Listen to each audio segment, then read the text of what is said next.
Welcome to Not Milk Never Milk. Subscribe if you're lactose intolerant.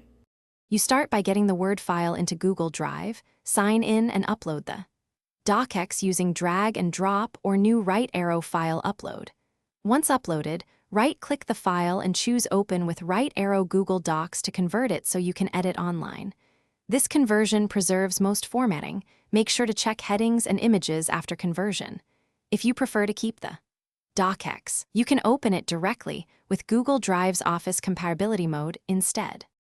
You now edit like you would in Word, using the toolbar for styles, fonts, line spacing, and bullets.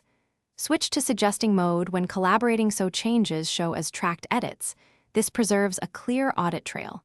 Once done with major edits, use version history to restore earlier drafts if needed.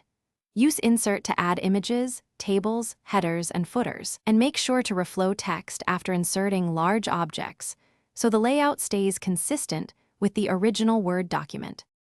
To finish, save, or export, go to File right arrow download right arrow Microsoft Word, docx to get a Word copy that you can send. If formatting breaks, open version history to restore a previous state or upload the original.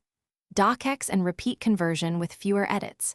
If collaboration is enough, share the Google Docs link and set viewer/commenter/editor permissions.